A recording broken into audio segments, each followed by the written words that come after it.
Good morning everyone.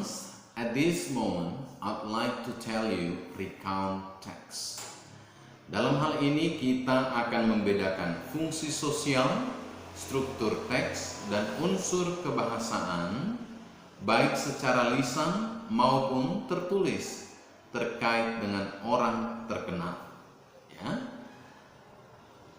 Now, for the first time, I'd like to tell you the social function of recount text. Apa itu social function dari recount text? The social function of recount text is to tell the reader what happened in the past through a sequence of events. Ya, menceritakan kepada pembaca apa yang telah terjadi sesuai dengan urutan waktu. Nah, untuk menceritakan pengalaman seseorang atau menceritakan orang lain, orang terkenal, ada struktur teksnya. You have to know the generic structure of the recount text. What are they? Orientation, events, evaluation. Ya, ada 3 bagian. Di dalam orientation, kamu akan utarakan nanti di sana siapa yang akan kamu ceritakan, di mana kejadiannya, kemudian kapan itu terjadi. Ya, itu di bagian orientation. The second one in events. Nah, kamu ceritakan apa-apa saja yang dialami orang tersebut. Contoh nih, B.J. Habibie.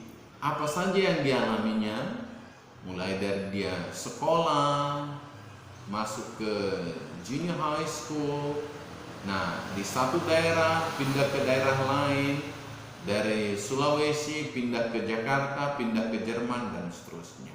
Ya. So in events part you should tell that one. Jadi di bagian dari events itu kamu ceritakan nanti tentang pengalamannya sesuai dengan urutan waktu. Yang ketiga, evaluation. Di dalam evaluation ini kamu utarakan pendapatmu atau komenmu tentang orang tersebut. Nah, misalnya berdasarkan kejadian-kejadian itu, contoh tadi B.J. Habibie. Berarti kamu utarakan bagaimana pendapatmu tentang B.J. Habibie. Apakah dia orang pintar, orang jenius, orang yang ulet, cerdas, dan seterusnya. Berdasarkan events tersebut, ya, berdasarkan kejadian-kejadian yang dia alami. Nah, itu caranya untuk mengungkapkan pengalaman seseorang sehingga dia terstruktur, maka namanya generic structure. Nah, untuk membentuk kalimatnya kita harus punya aturan namanya language features, unsur kebahasaan. Nah, di dalam membentuk recount text kita punya aturan namanya language features, ya. What are the language features used in recount text? First, the use of noun or pronoun, penggunaan kata benda atau kata ganti orang. Kemudian the use of action verbs, penggunaan kata kerja tindakan, dan nanti disebut namanya material process or mental process or verbal process, relational process, existential process, and behavioral process. Ya, ini nanti kita akan pelajari.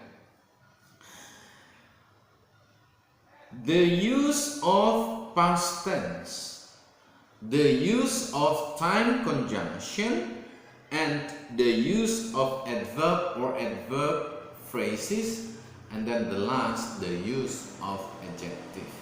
Nah, inilah language features yang harus kita ketahui, ya, untuk membentuk recount text. Nah, biarlah pelajaran kali ini bermanfaat bagi kita untuk kalian bisa mengingat dan menerapkannya serta menciptakan recount text. text recount. Jadi nanti kamu bisa pilih orang terkenal atau tokoh terkenal di Indonesia atau di dunia untuk bisa kamu ceritakan tentang pengalaman mereka. Nah, I think for this meeting that's all for today. See you next time. Goodbye.